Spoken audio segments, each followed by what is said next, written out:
Assalamualaikum sayang, apa kabar semuanya? Semoga kalian dalam keadaan sehat ya.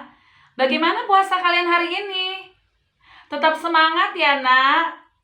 Miss yakin kalian pasti bisa sampai menjelang maghrib. Yuk sayang, sebelum memulai pembelajaran hari ini, marilah kita berdoa. Berdoa dimulai. Berdoa selesai. Hai sayang, materi hari ini kita melanjutkan materi sebelumnya ya. Kita masih membahas bab sudut dan garis atau garis dan sudut. Yuk kita lihat. Nah, judulnya yaitu hubungan antar sudut. Di sini materi hari ini, dua garis sejajar dipotong garis lain. Kompetensi dasarnya 3.7. Menganalisis hubungan antar sudut sebagai akibat dari dua garis sejajar yang dipotong oleh garis transversal. 4.7. Menyelesaikan masalah yang berkaitan dengan hubungan antar sudut sebagai akibat dari dua garis sejajar yang dipotong oleh garis transversal. Tujuan pembelajarannya yaitu agar kalian mampu, yang pertama, menentukan pasangan sudut yang saling sahadap. Yang kedua, menentukan pasangan sudut yang saling dalam berseberangan. Yang ketiga, menentukan pasangan sudut yang saling luar berseberangan. Dan yang keempat, menentukan pasangan sudut yang saling dalam sepihak. Kelima, terakhir Nina, menentukan pasangan sudut yang saling luar sepihak. Nah, di sini Miss Aji punya gambar nih, sebentar nak. Di sini ada garis K sejajar dengan garis L. Kedua garis tersebut dipotong oleh garis M. Maka terbentuklah 8 buah daerah sudut, yaitu daerah sudut A1, daerah sudut A2, daerah sudut A4, daerah sudut A3. Lalu ada daerah sudut B1, daerah sudut B2, daerah sudut B3, dan daerah sudut B4. Oh iya, di sini sangat terlihat bahwa garis K dan garis M berpotongan di titik A. Begitupun garis L dan garis M berpotongan di titik B. Yuk kita lihat ada hubungan apa sih yang terjadi. Nah, hubungan yang pertama yaitu sudut-sudut yang saling sahadap. Coba kalian perhatikan sudut A4 dan sudut B4. Menghadap ke arah yang sama kan? Benar, menghadap ke arah kiri yang bagian bawah. Nih kalian lihat nah. Sudut seperti A4 dan sudut B4 disebut sudut-sudut yang saling sahadap. Begitupun kalau kalian perhatikan nih, di sini ada sudut A1 dan sudut B1. Menghadap ke arah mana nak? Sama, menghadap ke arah kiri, tapi di bagian atas. Maka saling sahadap. Begitupun ada sudut A2 dan ada sudut B2. Dia sama-sama menghadap ke arah mana sayang? Benar, menghadap ke arah kanan. Maka kedua sudut itu saling sahadap. Tapi ada di daerah atas ya nak ya. Di bagian atas nih, di bagian atas garis M. Lalu di sini ada juga sudut A3 dan B3. Sama, kedua sudut tersebut menghadap ke arah kanan, tapi ada di bawah garis M. Maka sudut tersebut saling sahadap. Benar. Ingat sayang, sudut-sudut saling sahadap itu sama besar. Maksudnya, A4 dan B4 saling sahadap. Jika A4-nya besarnya 60 derajat, maka sudut B4 60 derajat. Begitupun A1 dan B1 saling sahadap. Maka jika sudut A1 besarnya 100 derajat, B1 pasti 100 derajat. Dan seterusnya.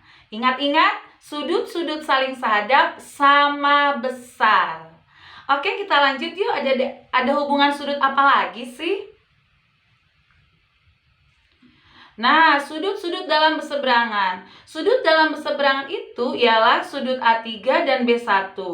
Terletak berseberangan yang dibatasi garis M dan berada di bagian dalam antara garis K dan L. Sudut-sudut seperti sudut A3 dan sudut B1 disebut sudut-sudut dalam berseberangan.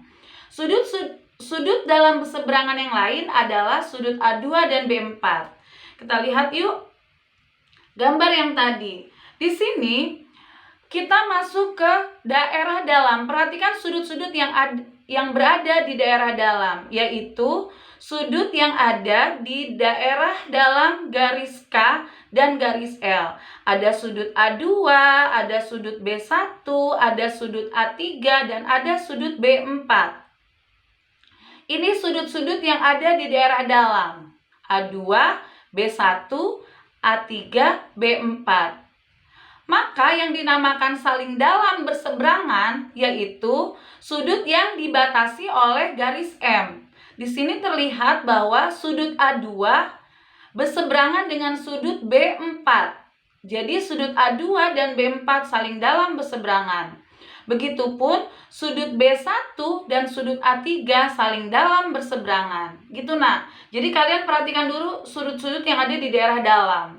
Sama seperti tadi, sudut-sudut yang saling dalam berseberangan atau berseberangan di daerah dalam sama besar. Kalian perhatikan di sini, sudut A2 dan B4 dalam berseberangan. Maka, jika besar sudut A2 itu 50 derajat, otomatis besar sudut B4 juga 50 derajat. Begitupun, di sini A3 dan B1 saling berseberangan di daerah dalam. Maka seandainya sudut A3 itu besarnya 110 derajat, maka besar sudut B1 itu 110 derajat. Gitu sayang. Bagaimana? Sudah mulai paham nak? Oke, kita lanjut ke hubungan antar sudut yang ketiga. Kita lihat dulu teorinya nak. Yaitu sudut-sudut luar berseberangan. Selain sudut dalam berseberangan, ada juga sudut luar berseberangan nih. Sudut A1 dan sudut B3 terletak berseberangan yang dibatasi garis M dan berada di bagian luar garis K dan L. Sudut-sudut seperti sudut A1 dan sudut B3 disebut sudut-sudut luar berseberangan. Sudut luar berseberangan yang lain adalah sudut A4 dan sudut B2. Kita lihat yuk gambarnya, bagaimana penjelasannya. Begini sayang, tadi sudut-sudut yang di daerah dalam itu yang ada di dalam garis K dan garis L. Tapi sudut-sudut yang ada di daerah luar yaitu sudut-sudut yang ada di luar garis K dan yang ada di luar garis L. Di sini sudut daerah luar yaitu sudut A1, A4, B2, B3. Itu sudut yang ada di daerah luar. Maka yang dikatakan atau yang dimaksud dengan sudut berseberangan di daerah luar yaitu yang dibatasi oleh garis M, yang dipisahkan oleh garis M. Kita lihat, sudut A1 berseberangan di luar dengan sudut B3. Begitupun sudut A4 berseberangan di luar dengan sudut B2. Sama seperti tadi, sudut-sudut yang berseberangan di daerah luar sama besar. Maksudnya, sudut A1 dan B3 saling luar berseberangan. Jika besar sudut A1 ini misalkan 120 derajat, maka besar sudut B3 juga 120 derajat. Sama, sudut A4 dan sudut B2 luar berseberangan. Maka jika besar sudut A4 itu 70 derajat, maka besar sudut B2 70 derajat. Begitu sayang. Bagaimana? Sudah 3 hubungan antar sudut, kalian sudah mulai paham ya nak? Oke, kita lanjut ya. Hubungan sudut yang keempat, yaitu sudut-sudut dalam sepihak. Sudut A3 dan sudut B4 terletak pada pihak yang sama, yaitu bagian bawah garis M dan berada di bagian dalam antara garis K dan L. Sudut-sudut seperti sudut A1 dan sudut B3 disebut sudut-sudut dalam sepihak. Sudut dalam sepihak yang lain adalah sudut A2 dan sudut B1 karena terletak pada pihak yang sama atau di atas. Kita lihat penjelasan dari gambar. Sama seperti tadi nak, kita lihat dulu sudut-sudut yang ada di daerah dalam. di daerah dalam garis K dan garis L. Ada sudut A2, A3, B1, B4. Maka yang dimaksud dengan sudut dalam sepihak itu kita lihat yang ada di pihak atas yang dibatasi oleh garis M. Yaitu ada sudut A2 dan ada sudut B1. Dia ada di pihak atas atau di bagian atas garis M. Begitupun sudut A3 dan sudut B4 itu ada di pihak bawah atau berada di bawah garis M.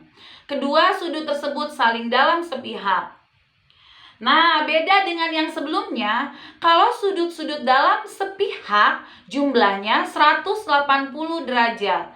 Maksudnya, sudut A2 dan sudut B1 saling dalam sepihak. Maka, jika besar sudut A2 60 derajat, besar sudut B1 benar 120 derajat karena jumlahnya harus 180. Begitupun sudut A3 dan sudut B4 saling dalam sepihak. Maka jika sudut A3-nya itu 70 derajat, maka besar sudut A4 itu 110 derajat. Benar. Paham ya, Nak? Oke, kita lihat hubungan sudut yang terakhir, yaitu yang kelima. Kita lihat teorinya. Sudut-sudut luar sepihak. Sudut A4 dan sudut B3 terletak pada pihak yang sama, yaitu bagian bawah garis M dan berada di bagian luar garis K dan L. Sudut-sudut seperti sudut A4 dan sudut B3 disebut sudut-sudut luar. Sudut luar sepihak yang lain adalah sudut A1 dan sudut B2. Karena terletak pada pihak yang sama atau di atas. Bingung ya? Kita lihat dulu yuk penjelasannya dari gambar. Nah, kita perhatikan lagi sudut-sudut yang berada di daerah luar, yaitu di daerah luar garis K dan garis L. Ada sudut A1 dan sudut A4, sudut B2 dan sudut B3. Sekarang kita perhatikan yang ada di daerah atas garis M, yaitu ada sudut A1 dan sudut B2, ada di pihak atas tapi di luar. Begitupun kita lihat lagi sudut A4 dan sudut B3, ada di pihak bawah garis M tapi di daerah luar. Nah, sama seperti tadi dalam sepihak, sudut-sudut yang saling luar sepihak juga jumlahnya 180 derajat. Maksudnya, sudut A1 dan sudut B2 saling luar sepihak.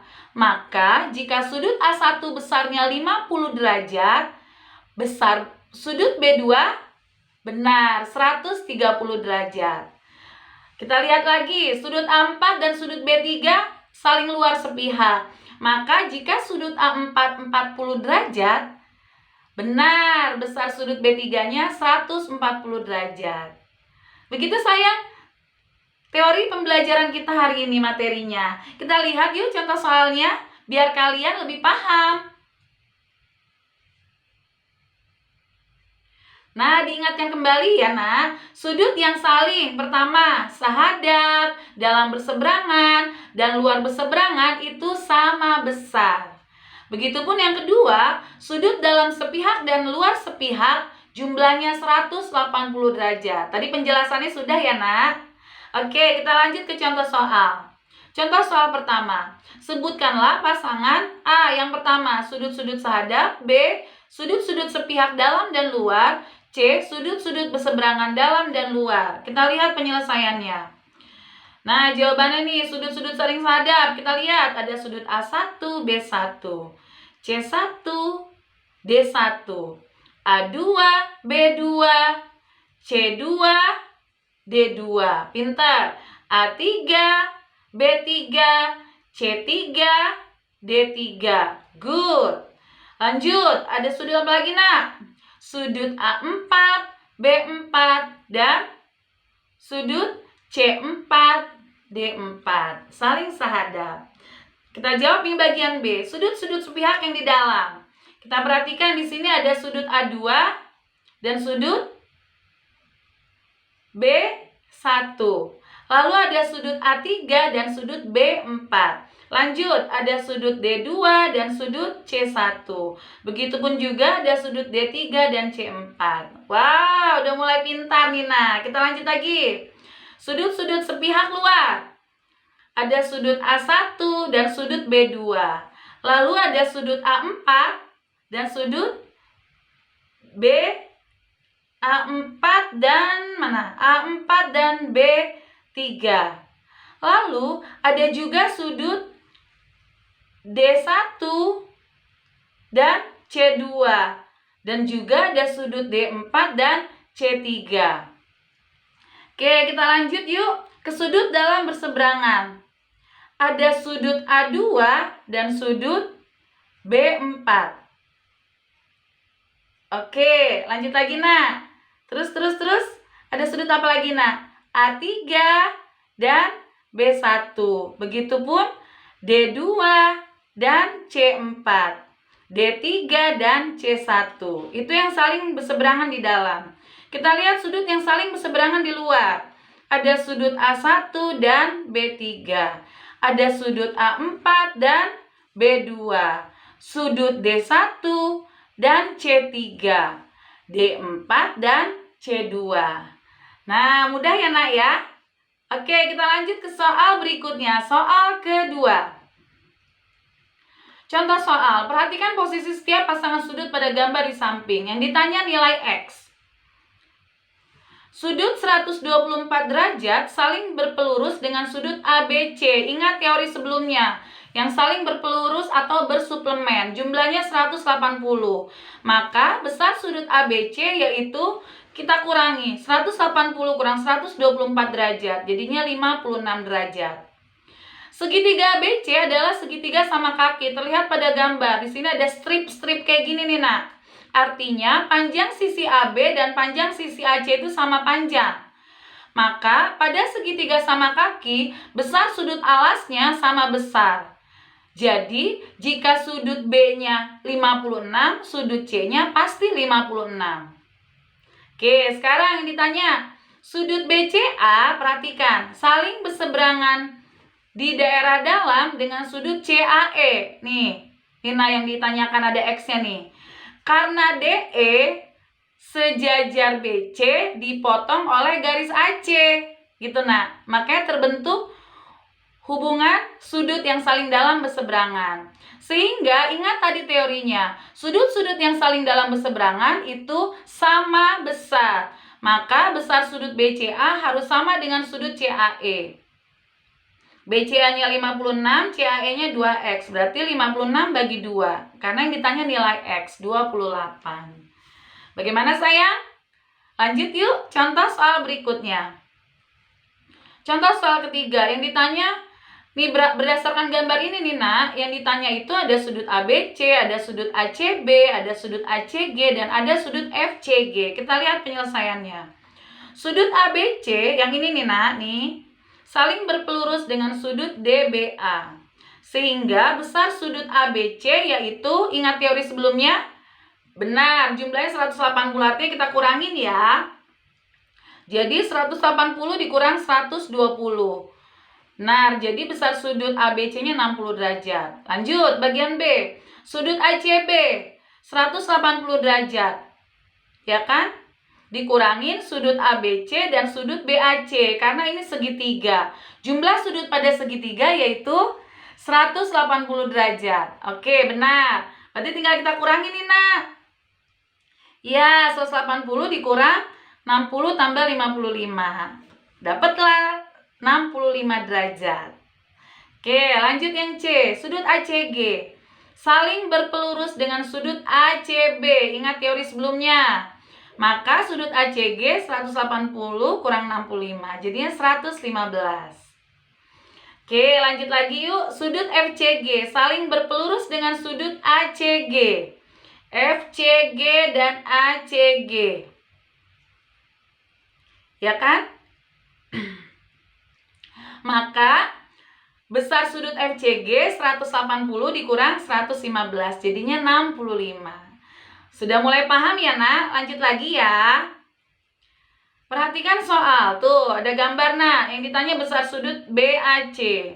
Sudut ACB saling berpelurus dengan sudut BCD. Nih. Maka sudut ACB-nya jadi 72. Karena sudut-sudut yang saling berpelurus jumlahnya 180. Oke, sudut BAC 180 dikurang 36 tambah 72. Alasannya sama seperti soal sebelumnya. Jumlah sudut pada segitiga itu 180. Udah kita kurangi deh. Dapet deh BAC-nya 72. Gitu sayang. Mudah sekali ya, Nak. Alhamdulillah materi kita sudah selesai. Jangan lupa gerakan 6M-nya, memakai masker, mencuci tangan pakai sabun dan air mengalir, menjaga jarak, menjauhi kerumunan, membatasi mobilisasi dan interaksi, menjaga pola makan sehat dan istirahat cukup. Ada pertanyaan sayang? Jika ada pertanyaan, silakan kalian tulis di kolom komentar atau boleh juga via WhatsApp group dan juga Google Classroom kalian ya, Nak. Jangan lupa untuk terus berlatih dan belajar, tetap semangat. Alhamdulillah, pembelajaran hari sudah selesai. Miss Aci akhiri dengan mengucapkan alhamdulillah. Wassalamualaikum warahmatullahi wabarakatuh.